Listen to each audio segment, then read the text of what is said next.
ধূপগুড়িতে ভুতুড়ে ঋণ কাণ্ডে তীব্র বিক্ষোভ। ধূপগুড়ির সেন্ট্রাল কোঅপারেটিভ ব্যাংক ঘেরাও করে বিক্ষোভ দেখালো বারোঘরিয়া সমবায় সমিতির প্রতারিত কৃষকরা। অভিযোগ, কৃষকদের অজ্ঞাতসারে সই জাল করে কোটি টাকারও বেশি ঋণ তোলা হয়েছে। 2023 সালে আমন ও পাট চাষের সময় কারো নামে 36,000, কারো নামে 80,000, আবার কারো নামে 1 লক্ষ টাকারও বেশি ঋণ দেখানো হয়েছে। প্রতারিতদের দাবি, গ্রাহকদের উপস্থিতি ছাড়াই কিভাবে জলপাইগুড়ি সেন্ট্রাল কোঅপারেটিভ ব্যাংকের ধূপগুড়ি শাখা ঋণ মঞ্জুর করলো, তার জবাব চাইছেন তারা। বিক্ষোভে উত্তেজনা ছড়ালে ঘটনাস্থলে পৌঁছায় ধূপগুড়ি থানার পুলিশ। পরে ব্যাংক ম্যানেজারের সঙ্গে বৈঠকে বসে প্রতারিতদের প্রতিনিধি দল দ্রুত ভুয়ো ঋণ বাতিল ও দোষীদের শাস্তি না হলে বৃহত্তর আন্দোলনের হুঁশিয়ারি। ব্যাংক কর্তৃপক্ষ জানিয়েছে, তদন্তে একাধিক অসঙ্গতি ধরা পড়েছে, খাতাপত্র সিল করা হয়েছে, আইনগত পদক্ষেপের প্রক্রিয়া চলছে। অন্যদিকে অভিযুক্তদের বক্তব্য, তদন্ত শেষ না হওয়া পর্যন্ত কোনো মন্তব্য নয়। প্রায় 300-র বেশি কৃষক নিজেদের নামে ভুতুড়ে ঋণের তথ্য পেয়েছেন বলে অভিযোগ। এখন দেখার এই গুরুতর অভিযোগে প্রশাসন কত দ্রুত কড়া পদক্ষেপ নেয়। আজকে আমাদের বারোঘরিয়া সমবায় ব্যাংকে পাবলিকে সর্বনাশ করে দিতে ব্যাংক ম্যানেজাররা কে কে কে কে এই সভাপতি জিতেন রায়, হ্যাঁ তারপর হচ্ছে হলো তৈদুল, তপু, এরা হচ্ছিল সব ব্যাংকের মূল মালিক। এরা করছে সব পাবলিকের আমাদের টাকা একটা লোন নিচ্ছে, আমাদের 4টা-5টা করে লোন করে রাখতে। মানে আপনাদের নামে লোন তুলছে কিন্তু আপনাদের টাকা দেয়নি, তাই তো? হ্যাঁ, টাকা আমাদের কোনো রিসিপ্ট নাই, কোনো দিন সই নাই, আমাদের কোনো দিন ডাকে না। আরে ওরা কোন দলের নেতা? কোন দলের নেতা? ওরা কোন দলের নেতা? ওরা হচ্ছে ক্রিম জিতনের নেতা। আচ্ছা, আপনার নাম? আমার নাম বিশ্বনাথ দাস। আচ্ছা, কি হয়েছে এবং আজকে আপনারা এখানে কেন আসলেন?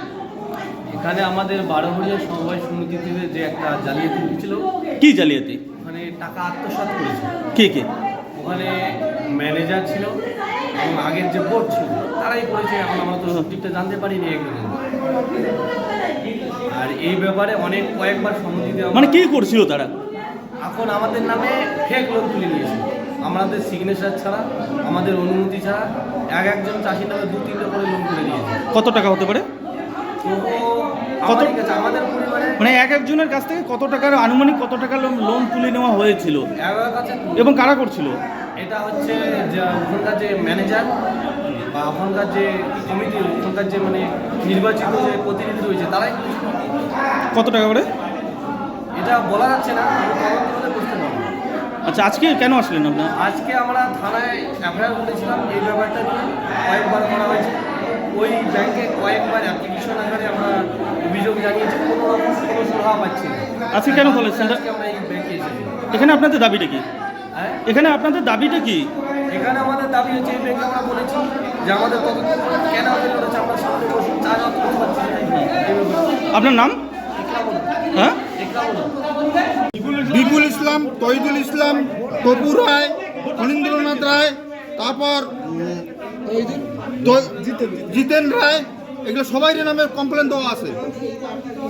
2 মাস ধরে দেওয়া আছে। আমরা 2 মাস 2.5 মাস হয়ে যাচ্ছে, আমরা এখনো কোনো সুরাহা পাইলাম না। আমরা কৃষক পাগল হয়ে আছি বর্তমান মেন্টাল।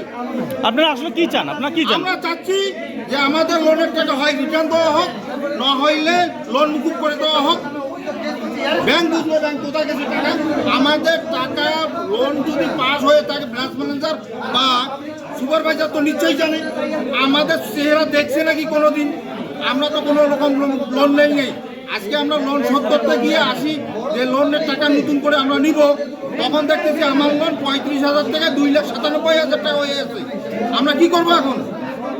সাধারণ কৃষক 35,000 টাকা আমি নিছি 2014 সালে 25,000 টাকা, 35,000 টাকা নিয়েছি। 2025-এ লোন হয়ে আছে আমার 2,97,000 টাকা। আজকে ব্যাংক কেন আসলেন? ব্যাংকে আসছে আমরা ডিস্ট্রিবিউশন দিতে এবং সুপারভাইজারকে বাই করে মারার জন্য। সাধারণ পাবলিক ঘটনা হচ্ছে, সুপারভাইজার কি করে লোন এত লোকের মুখ না দেখে লোন দিল, লোন পাস করলো। একটা লোকের 3টা-4টা করে লোন পাস হয়। আপনার নাম? কোনো নিয়ম আছে কোনো ব্যাংকে? আমরা তো স্টেট ব্যাংকেও লোন নেই, কিন্তু কোথায় এখন তো একটা লোনের উপর 2টা লোন দেয় না। একটা লোন 2 হলে সেটা রিকভারি না হওয়া পর্যন্ত লোন 10 টাকা বাড়ায় না। এখানে কি করে হয়?